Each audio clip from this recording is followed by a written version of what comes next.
them win, because I think there is just a motivation to basically say, to get these people out of the country. And so some of these cases are inappropriately dismissed, in my view, because we take far fewer refugees than any other European country, and the vast majority of asylum seekers actually seek sanctuary in neighbouring countries. So therefore, the majority of the world's refugees are in the Middle East. Epping's furious locals call it justice. Stand Up to Racism calls it bigotry.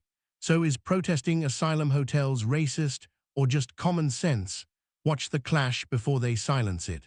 Is racist because actually, one, Britain's got a legal duty to provide a sanctuary for those fleeing persecution and war. Secondly, we take far fewer.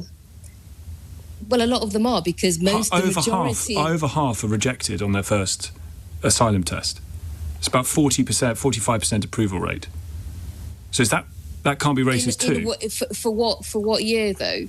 Last year, there was a drop from about 73% in asylum approvals to about 40-odd%.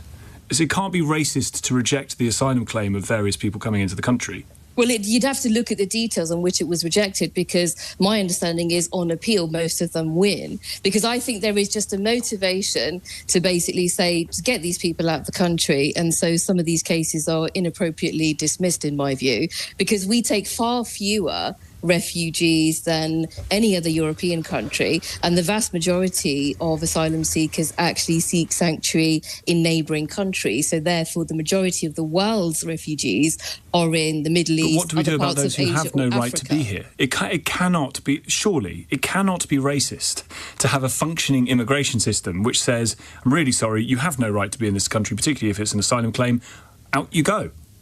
Well, I think the whole discussion is, because the whole discussion is, stop the boats, they shouldn't be here. Yes. Well, they might have a right to be here. Yes, and but as I said, they might do, but that is not in and of itself racist, surely. But the majority of asylum applications are actually upheld after appeal. So why is that? That's because they have a genuine right to asylum. But the route to asylum cannot be get in a boat from northern France, come over to the UK, claim asylum, get put up in a hotel for years and years and years and years. That cannot be the process. And I'm sorry, but it literally cannot be racist to say this ain't working.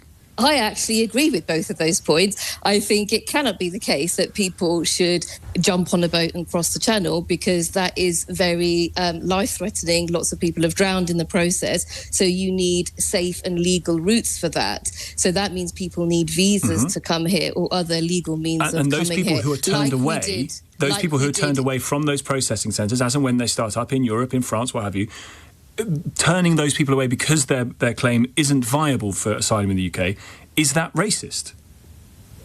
No, I'm not saying that. What I'm saying is the whole stop the boats discussion, they shouldn't be here, they're all illegals. That's racist, because actually stopping the boats should happen, because people are making life-threatening journey, people are drowning, and I think we need safe and legal routes. So I think, yes. But not for everybody. Like we did with Afghanistan and the Ukraine, people actually had a legal and safe means to get here. And I think you need to do that with a wide range of countries. But not for everyone.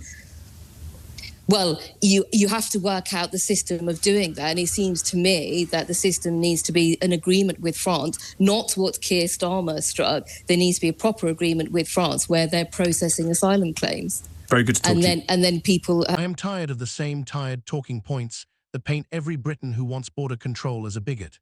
The man from Stand Up to Racism keeps saying that Britain takes far fewer refugees than any other European country. That is simply not true. Last year, Germany took roughly 1 million asylum seekers, France about 350,000, Spain 275,000, and Italy 210,000. Britain received about 75,000. Even after adjusting for population size, Britain is near the bottom of the list, not the top. So the claim that we are shirking our duty is nonsense. We are already doing more than our share. He also says that on appeal most of them win. That is a half-truth. The Home Office publishes these numbers every quarter. In 2023, 52 of initial asylum decisions were grants. Of the 48 that were refused, only 37 won on appeal. That means roughly 30 of the total claims ever succeed. The other 70 are either returned home or disappear into the black economy.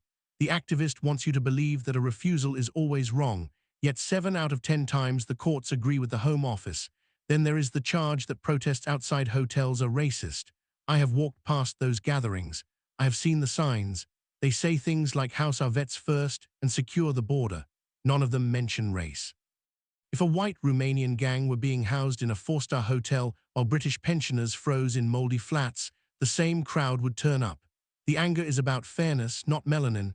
When the left cannot win the argument, they scream racism. It is their favorite panic button. Let us speak plainly about Epping. A young woman was allegedly assaulted in a churchyard. The suspect is an Eritrean man who arrived in 2022 on a small boat.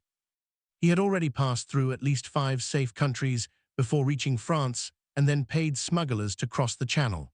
That is not fleeing persecution, that is country shopping. British law, under the 1951 Refugee Convention, says you must claim asylum in the first safe country. If you ignore that rule and keep traveling, you are no longer a refugee, you are an illegal migrant. The anger in Epping is not that the suspect is black, it is that he should never have been here to begin with. The activist also claims that we need safe and legal routes. We already have them. Britain resettles refugees directly from UN camps in Jordan, Lebanon, and Turkey. Since 2015, more than 25,000 Syrians have arrived that way. Ukrainians have a bespoke visa scheme. Afghans came through Operation Pitting. These routes work because we control numbers and check identities. The dinghies bypass every safeguard. More than 90 of arrivals destroy their documents. Many lie about their age. Dental checks that the Home Office refuses to use show that a third of the child migrants are adults. Safe routes already exist. The problem is that Labour and the Lib Dems keep promising to open the floodgates wider. I keep hearing that we are a nation of immigrants. That is another half-truth. Net migration was near zero for most of the 20th century. Between 1066 and 1950, the foreign-born share of the population never rose above 4. After Tony Blair opened the gates in 1997, that share quadrupled. Whole towns have changed beyond recognition. Boston in Lincolnshire is now 20 foreign-born. Slough has more mosques than churches. I'm not saying migration is bad, I am saying the scale is unprecedented and the pace is reckless.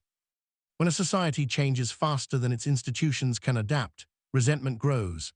Calling that resentment racist is the cheapest trick in the book. The activist says Britain has a legal duty to provide sanctuary. That duty is not unlimited. Article 31 of the Refugee Convention explicitly says that refugees who enter illegally coming directly from a territory where their life or freedom was threatened should not be penalized.